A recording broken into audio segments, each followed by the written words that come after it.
로마서 4장 13절에서부터 15절까지의 말씀입니다. 우리 한 목소리로 같이 공동하겠습니다. 아브라함이나 그 후손에게 세상의 상속자가 되리라고 하신 언약은 율법으로 말미암은 것이 아니요 오직 믿음의 의로 말미암은 것이니라. 만일 율법에 속한 자들이 상속자이면 믿음이 헛것이 되고 약속은 파기되었느니라. 율법은 진노를 이루게 하나니 율법이 없는 곳에는 범법도 없느니라. 아멘. 오늘 말씀은 상당히 좀 깊이가 있지만 단순하지만 깊이가 있는 말씀이고 또 그냥 있는 그대로 여러분께 말씀을 드리면 여느 교회에서는 선포되지 않는 말씀입니다. 두 가지 이유가 있겠죠. 첫 번째는 좀 깊이가 있기 때문에고 두 번째는 복음이 그것을 변질되어 있기 때문에 또 다른 방법으로 목회를 하고 있기 때문에 이런 설교를 할 수가 없을 것입니다. 제가 서두에 이 말씀을 왜 드리냐면요. 이 말씀은 어느 누구에게는 영혼을 살리는 말씀이 될 수 있지만 어느 누구에게는 영혼을 죽일 수 있는 말씀도 됩니다. 아니 그 위험한 말씀을 왜 합니까? 영혼 살리라고, 영혼 죽이려고가 목적이 아니라 영혼을 살게 하기 위해서입니다. 그래서 영혼을 죽인다고 하는 것은요, 막 확 눌러가지고 넌 지옥 가 그 뜻이 아니라 교만한 사람은 더 교만하게 만들 수 있고 겸손한 사람은 더 겸손하게 만들 수 있는 말씀이라는 거예요. 이 말씀이 어떤 사람에게는 더 교만하게 만들어져서 더 돌아오기 힘든, 하지만 어떤 사람에게는 더 겸손하게 만들어서 주님 앞에 무릎 꿇게 만드는 그런 말씀이라는 것입니다. 하나의 체와 같은 겁니다. 필터와 같은 거예요. 그래서 오늘 여러분은 오늘 말씀을 잘 들어보시기를 바라고, 또 오늘 말씀이 어떻게 보면 우리 찬양마을교회가 외쳐왔던 믿음의 선진들이 전한 복음의 엑기스일 수 있다는 것입니다. 그래서 다른 또 데에서도 잘 들을 수 없는 그런 말씀이 될 거예요.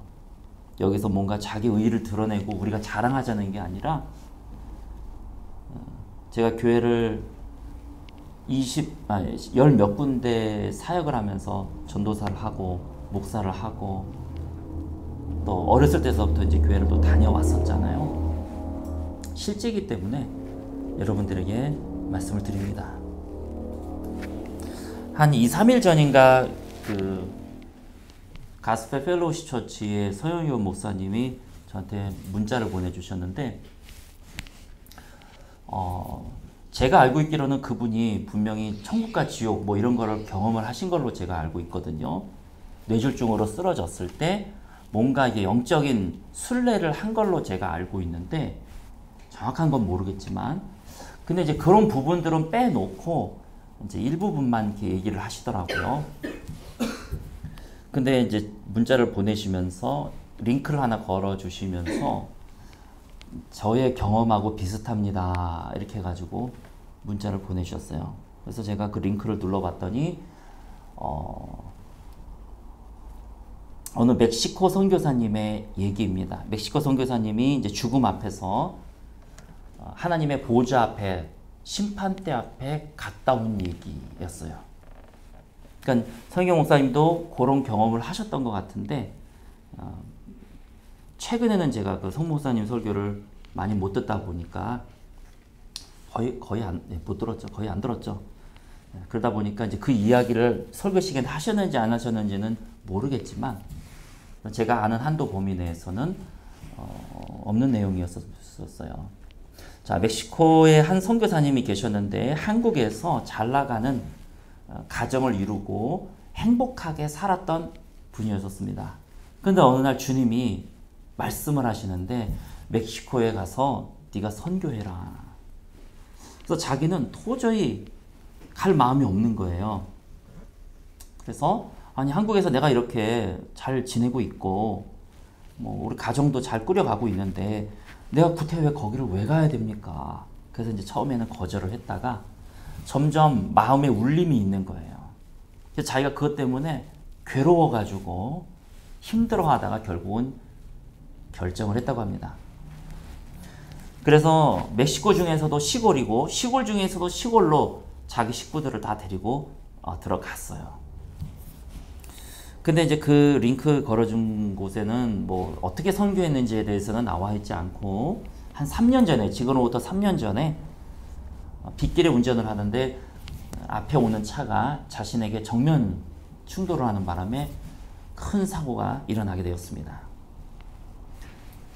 24일 만에 의식을 깼는데 그 24일 동안에 자신이 영적으로 경험한 부분들에 대해서 간증을 하는 그런 거였는데 뭐 길지는 않고 짤막합니다.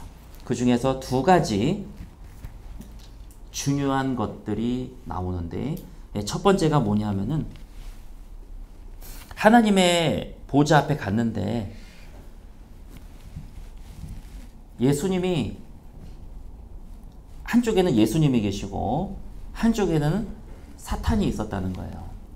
그리고 자기는 가운데에 있었습니다. 그러면서 자기가 한평생의 파노라마가 눈앞에 쫙 펼쳐지는데 그것을 예수님도 볼 수 있고 사탄도 볼 수 있고 자기도 볼 수 있고 뭐 주위에 이제 천사들도 볼 수 있겠죠. 그냥 공개가 되더라는 겁니다. 그리고 자기가 어떠한 생각이었는지 어떠한 마음이었는지 그 마음까지도 거기서 다 사람들이 알 수 있도록 거기 있는 사람들이 다 알 수 있도록 오픈이 되더라는 거예요. 자기가 창피해가지고 그냥 몸둘 바를 모르는 거죠. 그러면서 하는 얘기가 여러분도 똑같은 경험을 하시게 되실 것입니다. 성경에는요 감추어진 것이 없다라고 돼 있고 숨겨진 것이 없다라고 돼 있고 다 드러나게 될 것이다. 이게 예수님께서 말씀하셨잖아요.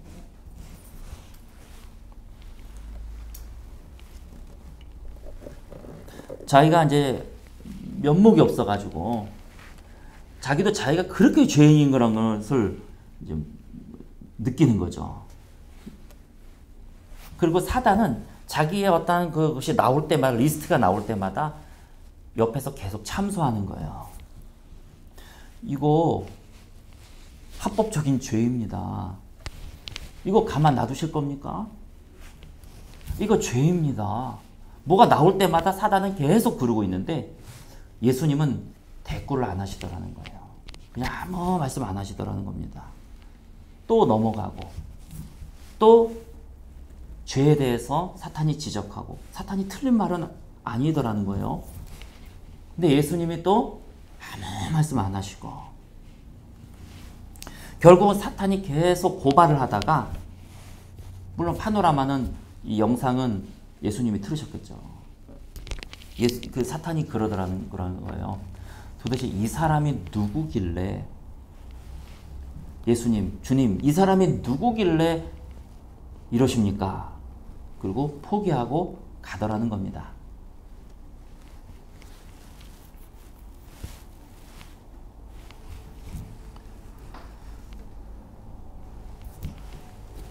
제가 작년인가 율법 외에 다른 의라고 하는 것에 대해서 설교를 아마 한 달 넘게 한 적이 있어요. 집중적으로. 여러분이 이걸 아셔야 됩니다. 율법 외에 다른 의라고 하는 것을 아셔야 됩니다. 이게 복음의 큰 본질입니다. 여러분에게 말씀을 드렸어요. 근데 율법 외에 다른 의에 대해서 몇 명이나 이거를 계속 듣고 알고 계신지는 모르겠습니다만은 우리 교회 채널 폭파되기 전에 가서 들으시기 바랍니다. 이제 빨간 거 한두 개 더 맞으면은 이제 채널 없애겠다고 경고장이 날라왔어요. 근데 뭐 백신이 잘못됐다는 건 진리인데 뭐 그거 어떡하겠어.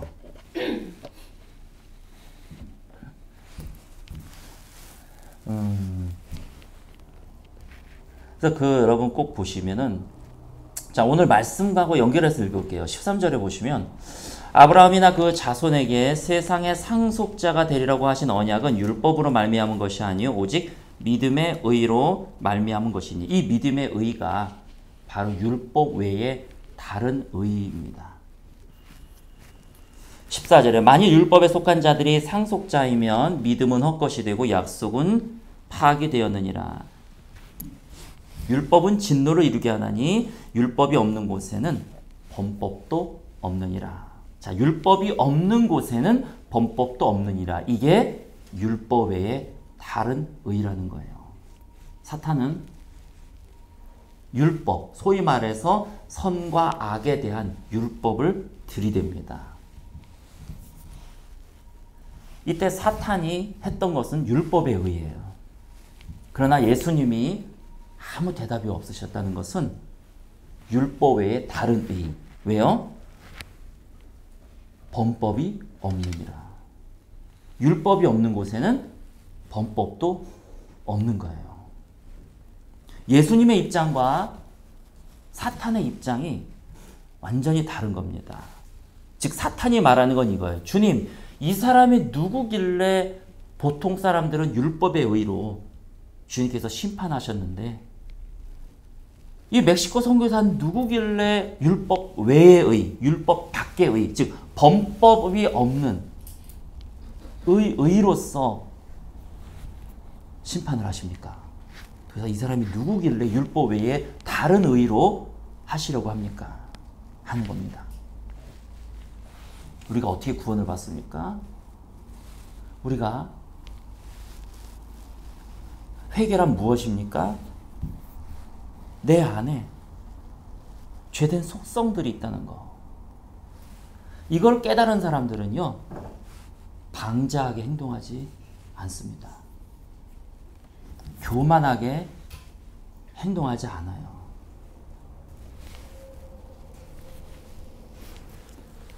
내 안에 전적 타락한 속성이 있고 부패한 속성이 있다는 것을 머리가 아니라 가슴으로 깨달은 사람들, 이것이 이제 회개죠. 죄에 대한 깨달음이잖아요. 이 회개에 있는 사람들은요, 자신이 얼마나 주님의 은혜가 아니면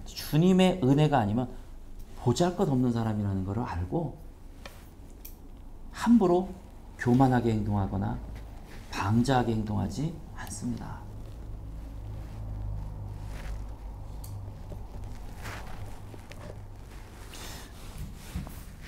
이런 사람들은요, 단지 주님의 은혜만 구하는 거예요. 내가 할 수 있는 것은 아무것도 없습니다. 그러니 주님의 은혜를 나에게 주세요. 주님의 은혜 앞에서 뒹굴르고 자기가 설 수가 없는 거예요. 무릎 꿇고 엎드리고 주님의 은혜만을 간구하는 거죠. 자, 율법은 진노를 이루게 하나니. 그래서 사탄은 율법의 의로 되는 겁니다. 합법적이에요. 율법적으로 말했을 때, 즉 하나님의 선과 악의 기준으로 말했을 때는 이 멕시코 선교사님은 죽을 인간이죠. 그래서 하나님의 진노를 불러올 수밖에 없지만 율법이 없는 곳에는 우리 주님께서는 이 멕시코 선교사님을 율법 바깥으로 빼버리셨어요. 거기에는 범법도 없느니라. 이것이 바로 율법 외에 다른 의라는 것입니다. 그래서 16절에 그러므로 상속자가 되는 그것이 은혜에 속하기 위하여 믿음으로 되나니. 그래서 여러분이 율법 외에 다른 의에 대해서 이게 레마가 오셔야 구원으로 갈 수가 있어요. 근데 이것이 잘못 전달이 되면은요, 아 그래? 저기랑 똑같은 꼴이 되는 겁니다. 그 영화 뭐죠? 밀량하고 똑같은 꼴이 되는 거예요. 죄에 대한 깨달음이 없는데 용서부터 받는 거예요. 자, 16절에 그러므로 상속자가 되는 것이 은혜에 속하기 위하여 믿음으로 되나니 이는 그 약속을 그 모든 후손에게 굳게 하려 하심이라. 율법에 속한 자에게뿐만 아니라 아브라함의 믿음에 속한 자에게도 그러하니 아브라함은 우리 모든 조상의 사람의 조상이라. 17절에 기록된 바 내가 너를 많은 민족의 조상으로 세웠다 하심과 같으니 그가 믿은 바 하나님은 죽은 자를 살리시며 없는 것을 있는 것으로 부르시는 이시니라. 자, 거기서 이제 두 번째 간증이 나오는데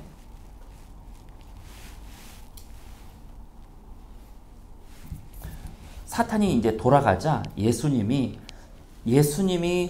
그 선교사님에게 있어서 가장 가치 있다고 생각하는 것을 보여주시기 시작을 하셨대요. 내가 너에게 너의 삶에 있어서 내가 가치 있게 여기는 부분을 얘기를 하겠노라. 그런데 생각보다는 예수님이 그 선교사님에 대해서 가치 있게 여기지 삶 중에서 어떤 부분에 대해서 가치 있게 여기는 부분이 생각보다는 적더라는 겁니다. 이 선교사님은요, 자신의 재정을 포기하고 왔어요. 자신의 한국에서의 편리한 삶을 포기하고 왔어요. 가족, 자기 자녀들의 미래를 포기하고 왔어요. 본인은 다 포기하고 멕시코로 와서, 멕시코 중에서도 여러분 멕시코 저도 안 가봤지만 가본 사람들 얘기 들어보면은 미국 경계선을 딱 지나자마자 멕시코는 완전히 후진 국가라고 하는 것이 눈에 드러날 정도로 그 경계선 하나로 그렇게 다르다 그러는 거예요. 북한과 중국처럼. 근데 그 멕시코의 도시도 아니고 시골 중에서 시골로 들어갔다 했을 때는 이분 나름대로의 엄청난 자기 포기예요. 권리 포기. 근데 그거를 가치 있게 여기시지 않으시더라는 거예요. 자기는 그것이 하나님 앞에서 가치 있는 일이라고 생각할 수 있거든요. 주님, 내가 이렇게 헌신했어요. 주님, 내가 이렇게 했다고요. 근데 주님께서는요, 그걸 가치 있게 보시지 않으시더라는 겁니다. 거기서 선교 사역을 하면서 자신이 헌신하고 섬기고 했던 모든 것들이 그냥 지나가 버리더라는 거예요. 그리고 우리 주님께서 가치 있게 여기시는 부분을 보여주셨는데 그게 뭐냐면은 본인이 이제 선교사 하다 보니까 거기서 이제 자비랑 선교 하려고 사업 같은 것도 하고 이렇게 본인이 이제 돈을 벌라고 그랬는데 그 사업이 망해가지고 계좌가 제로가 됐다고 합니다. 이제는 자기가 예수님 외에는 도저히 헤어날 길이 없어가지고 예수님 저 좀 살려주세요. 저 좀 살려주세요. 주님 앞에 무릎 꿇을 수밖에 없고 주님 앞에 자신의 생사화복, 자신의 삶을 그냥 의탁할 수밖에 없는 그러한 순간 그 기도를 하나님이 제일 가치 있게 여기시더라는 겁니다. 복음이란 무엇입니까? 주님 나 좀 살려주세요. 회개한 자만이 진심으로 그 기도를 할 수 있기 때문에 그래요. 자신의 죄성을 깨달은 자만이, 자신의 전적 부패를 깨달은 자만이 주님 나 좀 살려주세요. 나는 내 힘으로 구원받을 수 없습니다. 나는 내 힘으로 변화될 수 없습니다. 그리고 자기 자신을 주님 앞에 던져버리는 그것을 제가 믿음이라는 표현으로 여러분들에게 설교를 했었죠.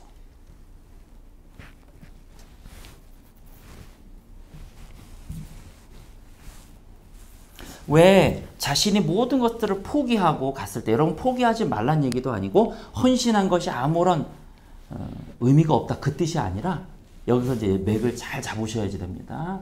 이 선교사님 안에 자기 의의가 있는 거예요. 내가 이렇게 하고 왔는데 내가 이렇게 헌신했는데 이게 자기 의. 그래서 여러분 율법에 의하고 동격이 뭐냐면 자기 의. 자기 의.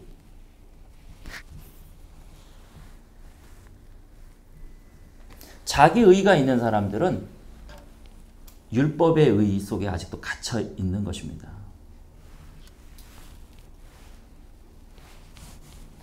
그 사람이 헌신한 것도 맞고 포기한 것도 맞지만 그것이 자기 의로 변했을 때에 주님께서는요, 그것을 가치 있게 여기지 않으신다는 거예요. 주님께서 보시는 거는요, 오히려 주님 앞에 자신의 모든 것들을, 자기 의들이 다 내려지고 이제 예수님 외에는 다른 길이 없을 때, 자신을 예수님에게 전적으로 의지할 때, 그것이 바로 믿음이라는 것입니다. 회개라고 하는 것은 자기 의를 내려놓는 거예요. 자기 의가 깨져버리는 겁니다. 그리고 믿음이라고 하는 것은 주님 앞에 나를 드릴 수밖에 없는 거예요.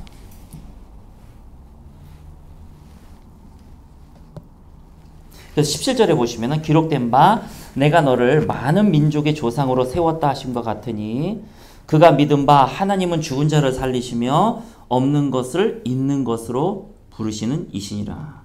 18절에 아브라함이 바랄 수 없는 중에 바라고 믿었으니, 바랄 수 없는 중에 바라고 믿은 거,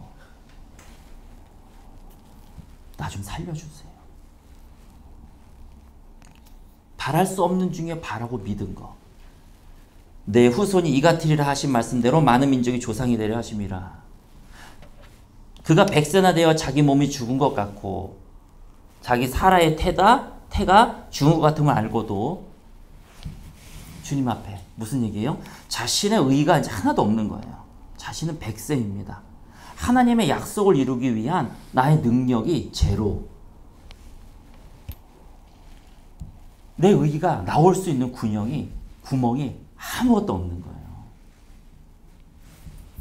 하나님은 언제 역사하십니까? 나의 의의가 내려졌을 때. 나의 의의가 내려졌을 때.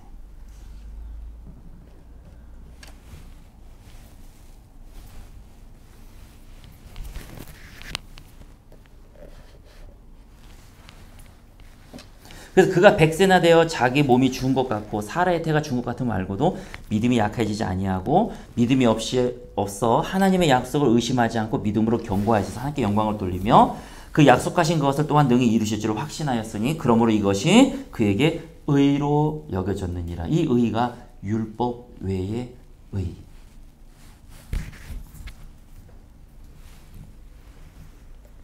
주님 앞에 주님만 의지할 수밖에 없는 상황이 된 거죠. 그 이전에는 자기 의로 뭔가를 해보려고 했습니다. 하갈과 동침해서 이스마엘을 낳으려고. 근데 주님께서는요, 100세가 되어가지고 더 이상 힘이 없을 때까지 내버려 두셨다는 겁니다. 왜 그러냐면은 자기 의로 뭔가 했다고 하는 것을 아예 그냥 싹 입을 막게 하기 위해서.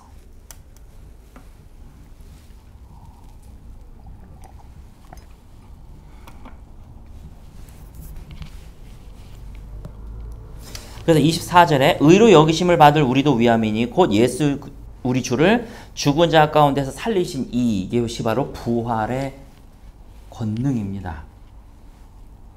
그래서 제가 부활의 권능을 묵상하십시오. 예수님을 죽은 자 가운데서 다시 살리신 그 주님의 능력을 믿는다면은 내가 사업이 망했다 하더라도 주님 앞에 나의 전폭을 맡길 수가 있는 거죠. 주님 살려주십시오.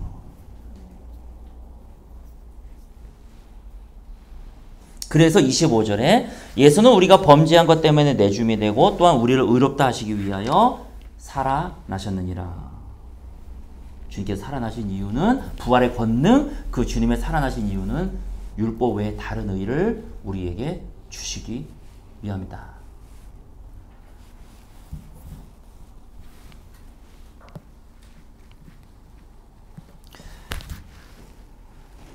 우리 말씀 한 구절 읽고 마치도록 그렇게 할게요. 누가복음 18장 말씀.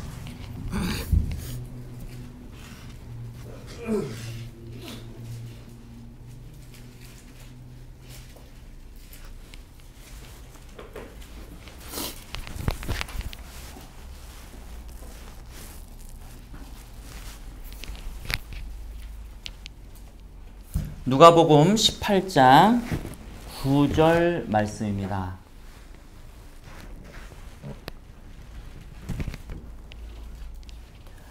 또 자기를 의롭다고 믿고 다른 사람을 멸시하는 자들에게 이 비유로 말씀하시되, 자기를 의롭다고 믿는다는 것은 자기 의겠죠. 율법적인 의와 자기 의는 붙어 있습니다.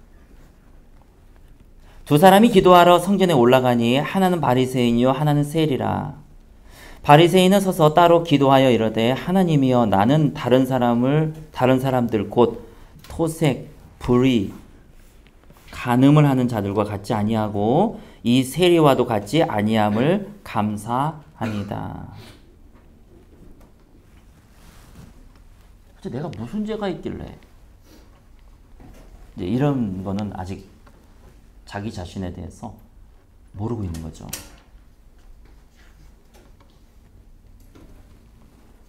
12절에 나는 일회에 2번씩 금식하고 또 소득의 11조를 드리나이다.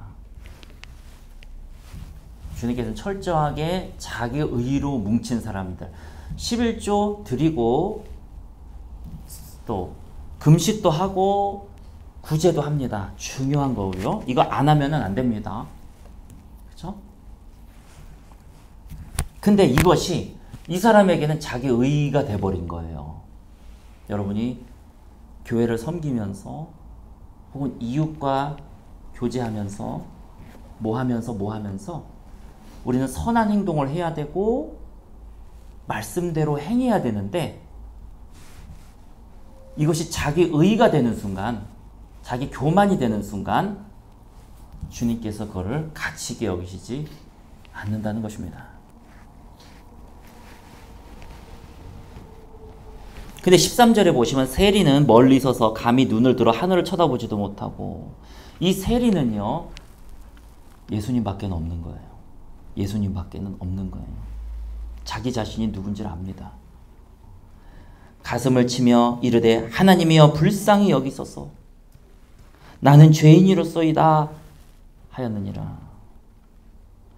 내가 너에게 이르노니 이에 저 바리새인이 아니고 이 사람이 의롭다 하심. 저 바리새인은요 자기 의가 율법에 의하고 연결됐기 때문에 자기 의를 가지고 하나님 앞에 나가는 사람은요 율법의 의로 정죄를 받을 수밖에 없다는 거예요. 주님, 내가 주님 앞에 꼬박꼬박 11조 드리지 않았습니까? 주님, 내가 이런 사역을 하지 않았습니까? 그래? 그러면 너가 율법의 의로 네가 판단받기를 원한다면 내가 너에게 율법의 의를 갖다 대마.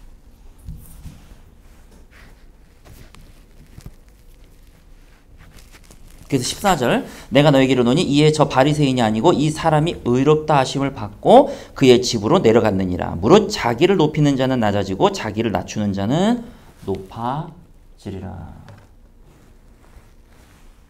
성경의 오늘 제목이 나중된 자가 먼저 되고 먼저 된 자가 나중될 수 있다. 나중된다 이게 확정진 게 아니라 그럴 수 있다. 왜 먼저 된 자가 나중될 수 있습니까?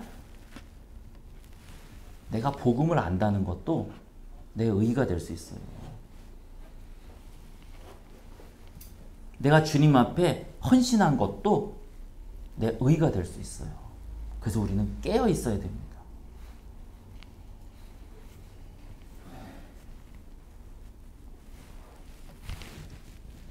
그러나 나중된 자가 먼저 될 수도 있어요. 그 전까지는 이게 몰랐습니다. 그러다가 어느 순간 예수님 밖에는 안 되는구나. 나는 주님 앞에서 진짜 예수님의 은혜가 아니면 나는 살아갈 수 없는 자이구나 하는 거를 깨달으면서 그 사람이 먼저 될 수 있는 거죠. 그러니까 먼저 된 자는 넘어질까 봐 조심하라. 그렇다고 나중된 자가 이 깨달음이 와서 주님 앞에 와야 되는데 오지 않으면 끝나는 거죠. 그렇죠? 그래서 우리는 먼저 된 자든 나중된 자든 항상 주님 앞에서 겸손해야 됩니다. 겸손하게. 그리고 깨어서 근신해야 됩니다. 오늘 말씀 기억하시면서 항상 깨어서 근신하며 주님 앞에 겸손하게 무릎 꿇고 이 좁은 길 걸어가시는 저와 여러분 되시기를 예수님의 이름으로 축원합니다. 같이 기도하겠습니다. 하나님, 이 어두운 눈에 주님께서 빛을 밝혀주셔서 우리의 자신을 깨닫게 하시고 복음을 깨닫게 하시고 우리 주님의 한량없는 은혜를 깨닫게 하여 주시옵소서. 하나님, 이 목회도 제가 할 수 있는 영역이 아닙니다. 오직 주님의 은혜를 구할 뿐입니다. 그리고 그랬을 때 정말로 제가 한 것이 아니라 주님이 하신 것입니다. 하나님, 사업도 내가 할 수 있는 게 아닙니다. 정말 주님께서 도와주시고 주님께서 미리 앞서가셔서 내 사업장을 운영해 주시지 않으면 안 됩니다. 아무것도 할 수 없습니다. 주께서 은혜 베풀어 주시옵소서. 직장에서의 삶도 아버지, 내가 할 수 없습니다. 그러니 예수님 간절히 기도하오니 직장에 주님께서 역사하여 주셔서 내가 이 맡은 역할을 책임을 잘 감당할 수 있도록 주께서 은혜 베풀어 주시옵소서. 가정에서의 삶도 내 의로 할 수 있는 것이 아무것도 없습니다.